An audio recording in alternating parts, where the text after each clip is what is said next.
వి gold trusted gold buyers మీరు తాకట్టు పెట్టిన బంగారాన్ని విడిపించి ఈ రోజు ఉన్న మార్కెట్ ధరకు కొనబడును.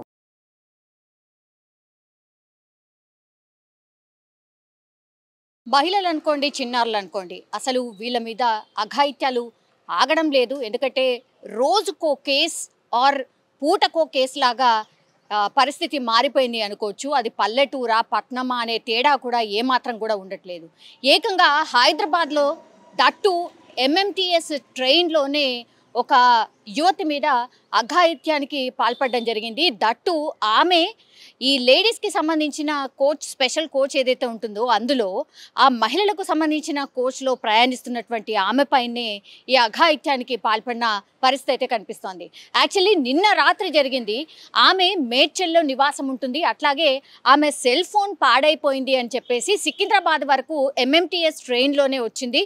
సికింద్రాబాద్లో ఆమె సెల్ ఫోన్ పూర్తిగా బాగు చేయించుకున్న తర్వాత తిరిగి మేడ్చల్ వెళ్తోంది. అయితే ట్రైన్లో ఈ లేడీస్ కోచ్లోనే ఆమె ప్రయాణం చేస్తున్న సందర్భంలో ముగ్గురు మహిళలే ఆ లేడీస్ కోచ్లో ఉండే.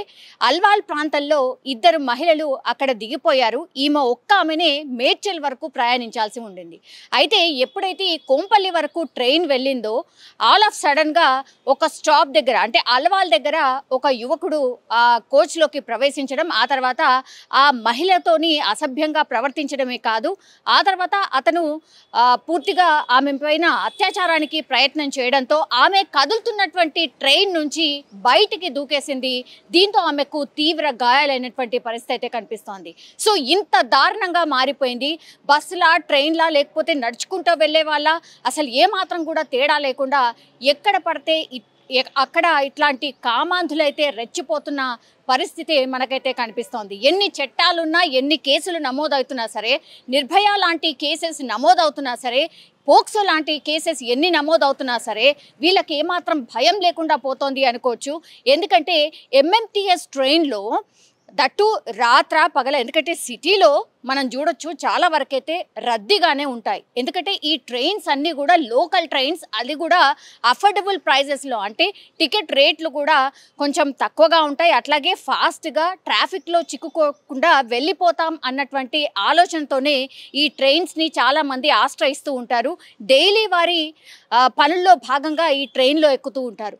అట్లాంటిది ఎంఎంటీఎస్ ట్రైన్లోనే, దట్టు మేడ్చల్ నుంచి సికింద్రాబాద్కి వెళ్ళేటటువంటి ట్రైన్లో ఇట్లాంటి అఘాయిత్యానికి పాల్పడడం ఏంటి అనేది కూడా ఇప్పుడు రైల్వే శాఖ కాదు, పోలీస్ శాఖ కూడా ప్రత్యేక దృష్టి పెట్టింది. ఎందుకంటే మహిళల భద్రతకు సంబంధించి కూడా సర్కార్ పూర్తిగా వీళ్లకు ఆదేశాలు అయితే, స్ట్రిక్ట్ ఆదేశాలు జారీ చేసింది.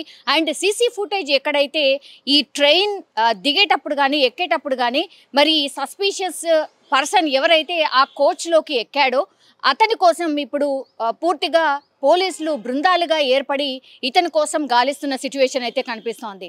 కానీ రోజు రోజుకైతే ఈ నేరాలైతే భయంకరంగా పెరుగుతున్న పరిస్థితి అయితే కనిపిస్తోంది. అట్లాగే ఈ కోచ్లోకి ప్రవేశించినటువంటి ఈ దుండగుడు ఎవరు?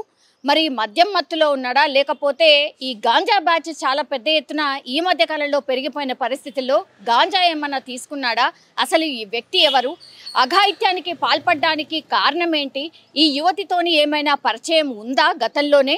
అట్లా ఏమన్నా టార్గెట్ పెట్టుకొని వెయిట్ చేసి ఇట్లాంటి ఘాతుకానికి పాల్పడ్డా? ఇట్లా అన్ని కోణాల్లో అయితే పోలీసులు దర్యాప్తు చేస్తున్న పరిస్థితి అయితే కనిపిస్తోంది. కానీ ఈ మధ్య కాలంలో అయితే నిర్భయ లాంటి చట్టాలు వచ్చినా సరే మహిళలు కావచ్చు, చిన్నారులపై అయితే ఈ అఘాయిత్యాలు మాత్రం ఆగడం లేదు. అసలు ఏ ఏజ్ అని కూడా చూడట్లేదు. అంత భయంకరంగా సిచ్యువేషన్ మారిపోయింది.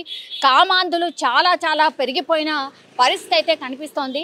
ఎన్ని చట్టాలు, ఎన్ని కేసులు నమోదు చేసినా కూడా ఇట్లాంటి పరిస్థితులు రావడంతో సిటీలో ఉన్నటువంటి ప్రజలు కావచ్చు, లేదంటే ఈ కేసులు విన్నటువంటి ప్రజలు మాత్రం చాలా అంటే చాలా భయపడిపోతున్న పరిస్థితి కనిపిస్తోంది. కానీ ఈ కేసు పైన పూర్తిగా దృష్టి సారించారు పోలీసులు.